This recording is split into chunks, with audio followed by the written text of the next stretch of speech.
Hello, and thanks once again for the privilege of your company as we hit the road for tonight's installment of the news in English on Canal International. First up, the headlines.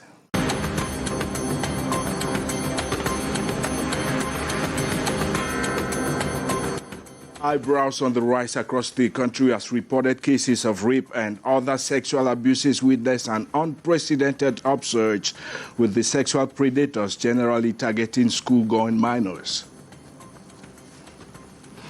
Elsewhere, some 1,000 civil servants across Cameroon have seen their careers grind down to a grading halt as the government embarks on a fresh operation to clean up its payroll. And away from Cameroon, scenes of violence in Paris, France, as fuel shortages send angry men and women onto the streets of the French capital in protests, obliging President Emmanuel Macron to engage an urgent search for solutions.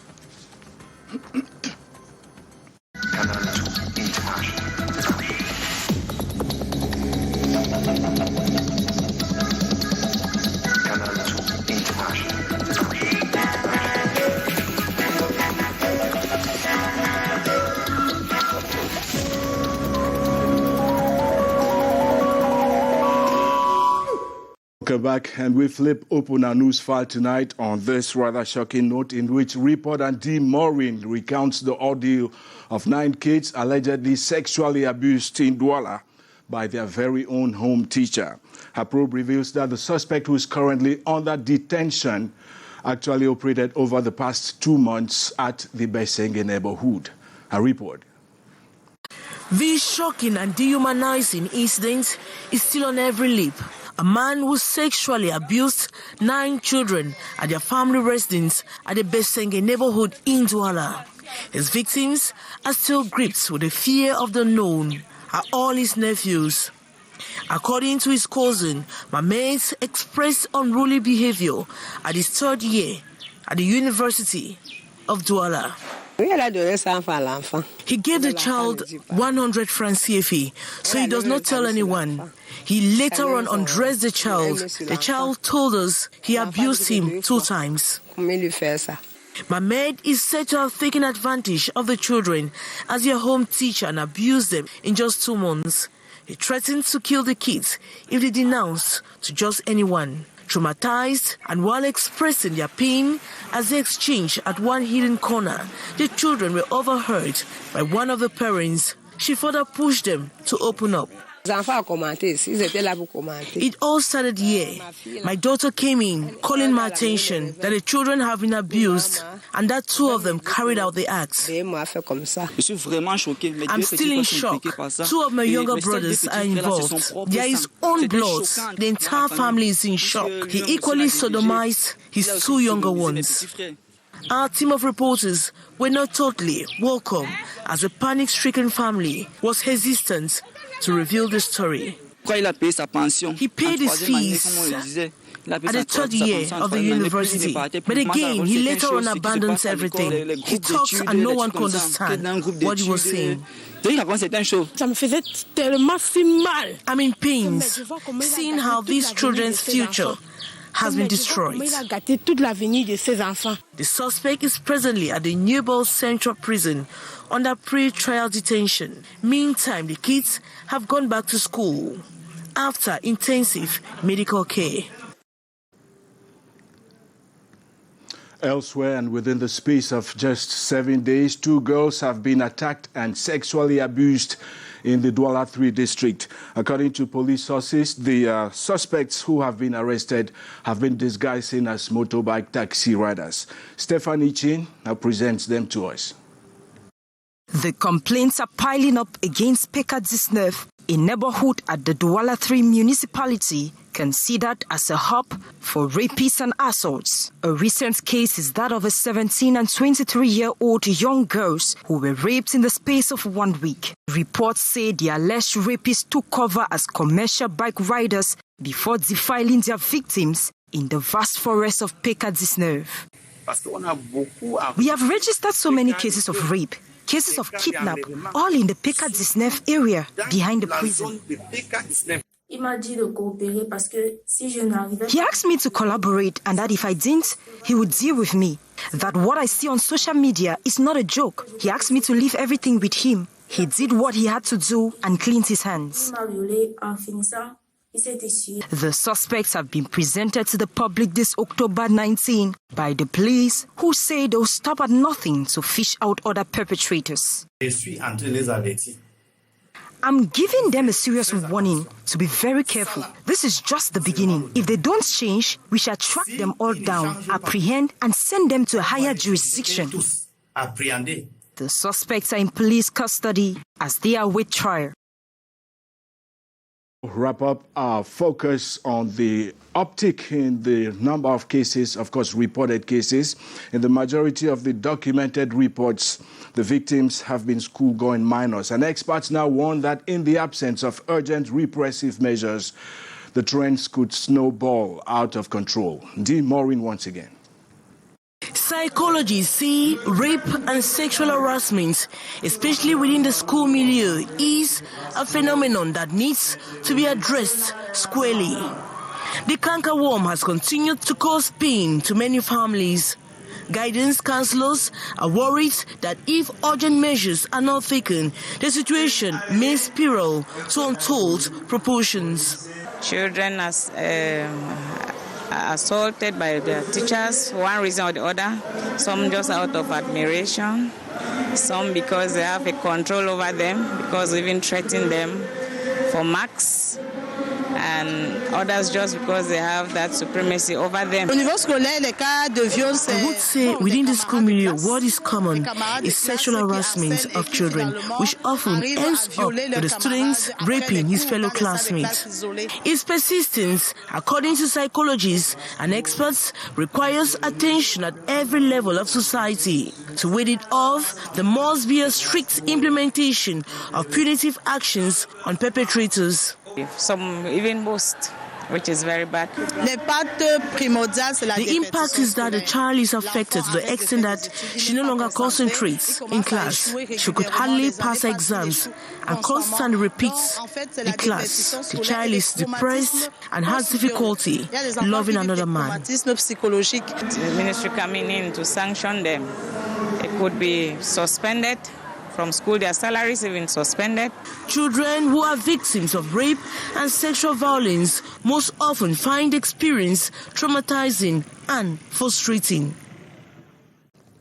Now, some 1,000 public service workers have had their careers abruptly terminated following a decision by the Ministry of Public Service and Administrative Reforms.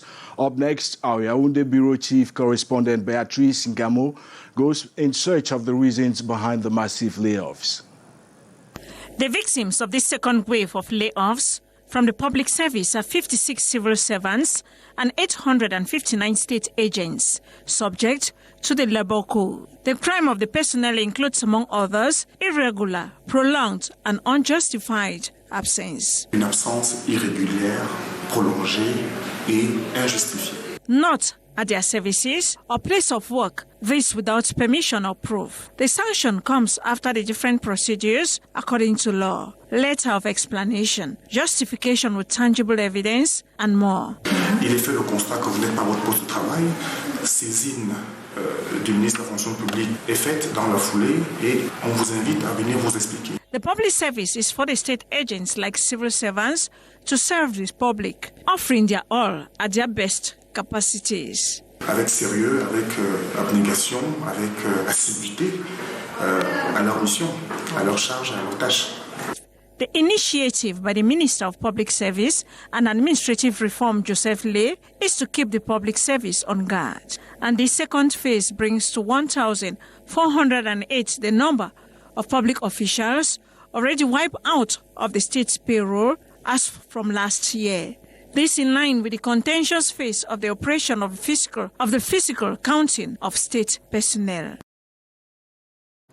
Now, contemplating retirement for those in the working class can easily exude fears of the unknown. But experts argue that those worries can be shelved if the files are completed on time to ease the calculation of the pension process. Here's Beatrice Singamo once again.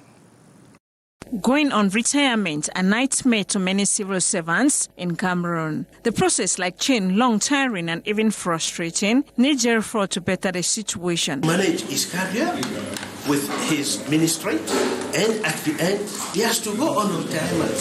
But we have noticed that many of them, when they go on retirement, they wait for a long time before having their pension, which is not good. The two-day reflection with human resource stakeholders, collaborators and colleagues in the processing chain of retirement and calculation of files of beneficiaries falls in this light. To make things so that if a civil servant has to go on retirement, let us say January 2023, from February, he should have his money without waiting for a long time. That's why it's important to start working on 2022 so that his file should be ready. If documents are lacking or are missing, we should make sure those documents, he will find them and bring them to us. Discussion was on the legal framework and practical guide to simplify and facilitate the processing of ends of career files. A 2012 presidential decree has decentralized the process, as other ministries have to facilitate the task also, though not known by many.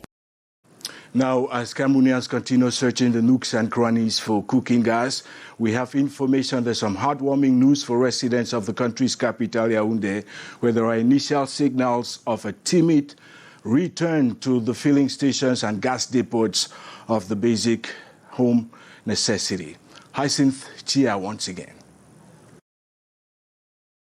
The arrival of cooking gas here at this filling station, Mangue neighborhood in Yaoundé, highly awaited by the huge crowd. The hundreds of gas hunters breathing some hope when this lorry made a stop here loaded with filled bottles. The hope that later got shattered when revealed by sales agents that there were only 100 bottles for the more than 500 persons who have been camping here since morning. Demand excessively surpassing supply. How to serve the few bottles with the affluents, a veritable problem.